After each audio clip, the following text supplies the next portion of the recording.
So I woke up today trying to figure out what I was gonna make for YouTube. I had such a taste for sweet and sour chicken, but there's only one problem. I don't have any chicken. But then I remembered, I have some grass-fed fillets in the freezer. Why don't I try to make a sweet and sour filet mignon? Without further ado, let's get to cooking.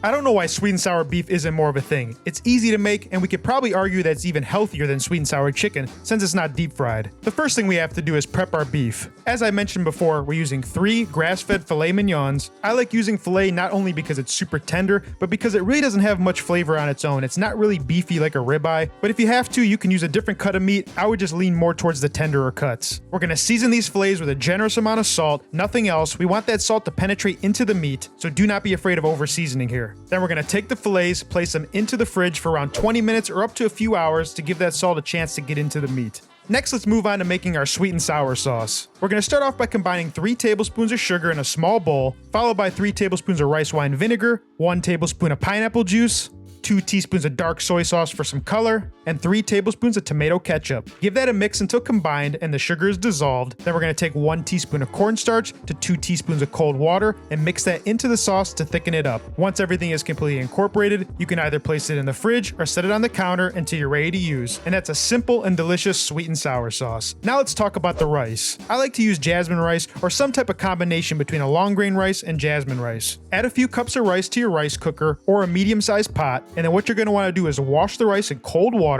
Do not skip this step. You want to rinse it about 4 or 5 times until the water runs clear. Then you're going to add some cold water that correlates with the amount of rice you're making and let it do its thing. Now let's move on to searing the fillets. Let the fillets get to room temp for about 20 minutes before you cook them. Then in a large wok or cast iron pan on high heat, add a little bit of a neutral oil, and once the oil is hot, sear each fillet for around 2 to 3 minutes per side. The nice part about using a wok is that all the oil pools to the center so you get a nice even sear on the meat. Also, we're not concerned with cooking the meat all the way through. We're just trying to develop a good Maillard reaction, a nice crust on the meat. This is going to help us develop a ton of flavor for our sweet and sour stir fry. Then repeat the process with the rest of your fillets, and then once seared, since they're going to be rare on the inside, you're going to place them back on the baking sheet and bake in the oven set to 400 degrees for about 5 to 7 minutes or until they reach 128 degrees Fahrenheit internally. Once cooked, let the steaks rest for around 15 to 20 minutes before slicing into them. And as you can see here, our steaks are cooked on the rare side of medium rare. They're cooked perfectly just the way I want them at this stage of the cooking process. The reason being is we're going to cut them up into little cubes, and then when we go to stir fry, we're going to add the beef to the wok, and they'll continue to cook till they're about 135 degrees internally or a perfect medium to medium rare. Now we're going to set the steak aside and move on to making the final sweet and sour stir fry and putting it all together. Now in the same wok that you used to sear your steak, reduce the heat to medium and add a touch more of a neutral oil. Once the oil is hot, add some onion that we peeled and cut into little 1-inch pieces that are about the same size as our beef.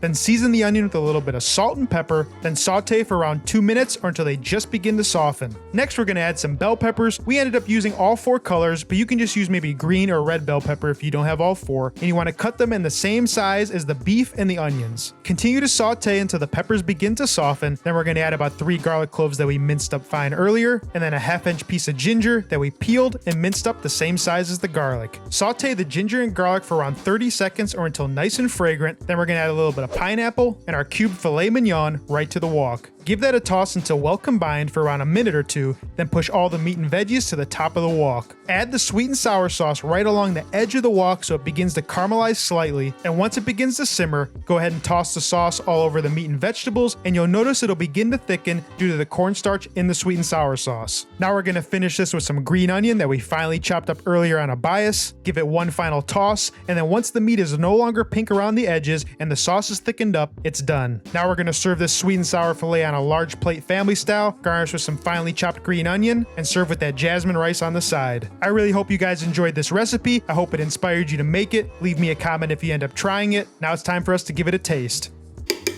All right, I'm starving. Can't wait to try this. All right, okay. It's freaking good. The meat is super tender. Would I use a different cut of meat? I might use ribeye or flat iron steak. I probably wouldn't use anything other than flat iron, ribeye, or filet mignon for this. You know, is it sweet and sour chicken? No. Do I wish it was? Not really. You might be able to argue that this is actually a little healthier than sweet and sour chicken because you're not deep frying it. It comes together quite fast. I mean, this whole dish probably took, if you're not filming it, it probably takes around 30 minutes, right? It's very easy to make. But anyways, I hope you guys had a great holiday. You guys gotta make this meal. Let me know if you guys try it. Please leave me a comment. Let me know what you want to see me cook next. If you enjoyed this video or you learned something, give me a like, subscribe. I'll see you in the next video. Peace.